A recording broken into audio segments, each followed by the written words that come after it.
Hello super friends and welcome to DC TV Talk. This is the show where we talk all things Supergirl, The Flash, Legends of Tomorrow, Arrow and Black Lightning. And in today's video I'm going to be doing my very first video on Legends of Tomorrow Season 4, and we are going to be breaking down the synopsis that was recently revealed for the upcoming season, so let's discuss. Now, it's safe to say that I am extremely hyped going into Legends of Tomorrow Season 4, given that Season 3 is easily the best season of Legends. It was easily the best season of the Arrowverse in the past season, and it's, in my opinion, one of the best seasons in the Arrowverse generally. I think that Legends Season 3 was truly outstanding, and I can't wait to see what Season 4 can bring, so let's get into that synopsis. So here we go, this is the synopsis for Legends of Tomorrow Season 4. After defeating the demon Malice by cuddling him to death with a giant stuffed animal named Bebo, the Legends are ready to ease off the gas. Sarah and her team join Ava Sharp and the Time Bureau to clean up the last few remaining anachronisms. The job seems straightforward enough until Constantine arrives to inform them that in solving one major problem they have created another, much larger one. When the Legends let time crumble in order to release and defeat Malice, the barrier between worlds softened. History is now infected with fugitives, magical creatures from myths, fairy tales and legends. Having been expelled throughout time by people such as Constantine, these fugitives are now returning to our world in droves and making a real mess of things. As the Time Bureau is distrustful of and ill-equipped to deal with magic, the Legends must team up with everyone's favourite demonologist to set history back on track. Sarah and Constantine are joined by compassionate inventor Ray Palmer, hot-headed ex-con Mick Rory, rebellious totem bearer Zari, and heartbroken historian turned superhero Nate, as they set out to save the world and their legacy. It's the familiar fun of the Legends time travelling across historical events and encountering famous figures with an added shot of magical craziness. Wow, so that was quite a bit, and there's quite a lot to actually delve into there. So this season is going to start off with the Legends working with the Time Bureau and working with Ava Sharp to clean up the last remaining anachronisms that the Legends were creating to release Malice, and that Malice was creating in order to release himself. And this is, I believe, just going to be episode 1. I feel episode 1 is just going to be them kind of just skipping to all these different time periods and just, cleaning up these last couple of anachronisms that are still out there, fixing up the timeline. I feel like this isn't going to be anything more than one episode. I think this will be maybe even like, the first half of the episode maybe, and then they're going to dive straight into it, because the thing is, at the end of Legends of Tomorrow Season 3, we saw Constantine. Like, they've been introduced to, this magical world already. Like, Constantine has already seen them. So maybe that scene takes place after this? I don't know. I don't know quite when the timeline is here, but personally, I feel like all this anachronism stuff is simply going to be wrapped up within the first episode. Now, yes, of course, Constantine is coming back for Season 4. He is now officially a series regular, which is incredible news for us Constantine fans, and he is going to be awesome in this season. He was great in Season 3, and this season is pretty much made for him. This is all about magic, so this is exactly what Constantine deals with, so the fact he's going to be a full-time member of the Legends this season is very telling, and he is going to be great here. Matt Ryan, absolutely perfect in this role. And he's going to be great. I like the fact that they are teaming up with Constantine because he's the only one who they know who can actually deal with this stuff. Like, no one is at all at knowledge of any of this stuff except for Constantine. So they're going to have to use him to their advantage because the Time Bureau don't have a clue what they're doing. And I think that's quite interesting that they are actually on the back foot this time. And it's actually Constantine having to take the forefront because the Bureau are just completely ill-equipped to deal with this, and I think that's a really interesting scenario, and it just puts Constantine in a position of higher power, which he definitely needs when he's going to be dealing with these kind of magical threats from different creatures and different worlds, because that is what he specializes in.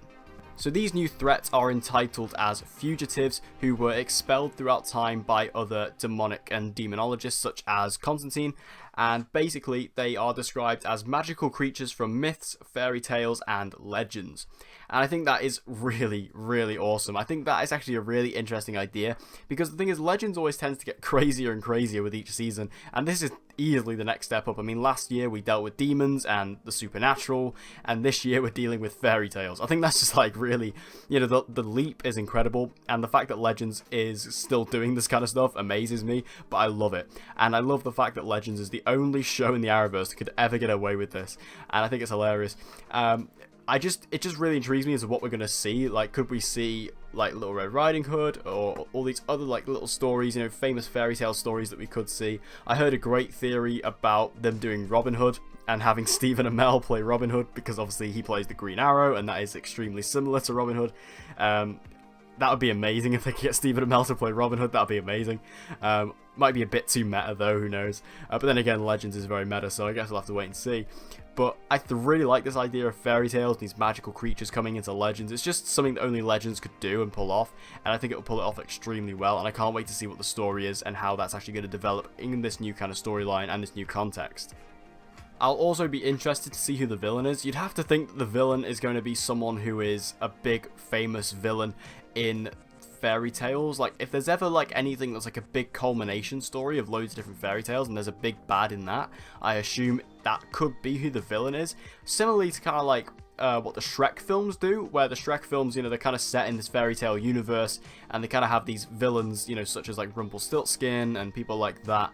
So I feel like we could maybe see something along those lines, where if there's a big bad fairy tale villain out there, it could be that, and then all the other kind of villains from fairy tale stories will kind of be his henchmen. I think that'd be quite entertaining and something I could definitely see them doing. It's definitely very much Legends, but make sure you tell me all your theories about who the villains could be, because like I said, I think it's going to be quite interesting. I think all the villains in the season are going to be completely original. We're not going to get anything like we got in Season 3 with like Damien Dark and Grodd, things like that. We're going to get completely original villains who we've never seen before, and that really excites me.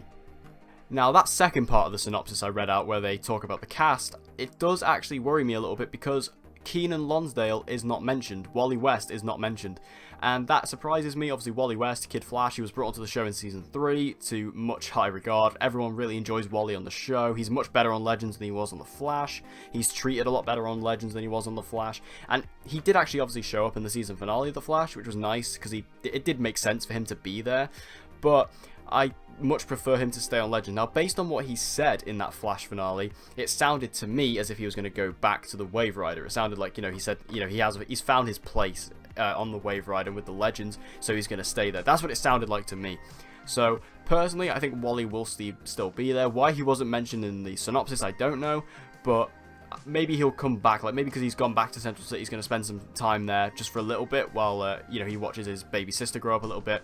And then he'll come back to the Wave Rider for the show's return. Who knows? I don't quite know what they're going to do with Wally. I hope he sticks around, I really do, because he's a real shining star on the show, and he just suits Legends so well, and, you know, if they just let him go after one season, I think that'd be extremely wasteful. Also, in terms of Maisie Richardson-Seller, who played Amaya in Season 2 and 3, we do know that, I mean, this wasn't supposed to happen, but Katie Lotz did actually leak that Maisie Richardson-Seller is coming back in Season 4, but playing a different character. She's not playing Amaya. Now, you'd have to think that she's playing, you know, a relative of Amaya, I guess, or like another Vixen, or she's playing maybe an alternate version of Amaya. I don't quite know what this means, but I'm incredibly intrigued just to see how she comes back and if she'll be, you know, a main cast member again, or if she'll only be in one episode. I don't quite know. I'm quite interested to see what they do with Maisie Richardson-Seller, just given the fact that they've said she is coming back, given that her character arc was closed off. But again, she's not playing Amaya, she's playing someone else, so I'm very interested to see who this particular character is.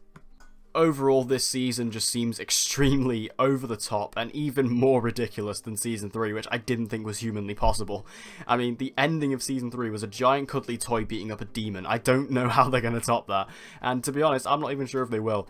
But, I mean, they've set the bar so high that it's going to be difficult, but I honestly believe that the Legends can really pull this off, and I think Season 4 of Legends is going to be so much fun, so entertaining. The show doesn't need to be anything incredible, it just needs to be extremely fun and lighthearted and self-aware, and that's always what it delivers, and I feel Season 4 is going to do that even more, you know, with the introduction of Constantine being on the show full time. Dealing with fairy tales and magical creatures is going to be hilarious and just even more weird and wonderful, and I think that Season 4 of Legends is going to be the best. But tell me all your thoughts about all the Synopsis news in the comment section down below. So I will be attending Heroes and Villains FanFest 2018 in London, which is happening on Saturday in 2 days' time. I will be there on the Saturday, and I'll be there all day from 10:30 till 5, or 10:30 till 6, sorry, which is the opening and closing times for general admission. If you are there and you see me, feel free to come up and say hi. It'd be awesome to meet you guys. I'll also be doing a meetup with other YouTubers such as Mulekick Media, the DC TV show, Boba Talks, and I'll also be having plenty of content coming out from the show, so make sure you stay tuned for all of that. Also, the link is in my description for my new podcast, which is the Honor Thy podcast, the DC TV's Arrowverse podcast. So if you enjoy the content I make here and you want to see more of it, you can head over to that channel and see the podcast I do with Mulekick Media, where we discuss all of the week's Arrowverse shows. It's a really fun show, so if you enjoy what I make here, then make sure you go check that out too.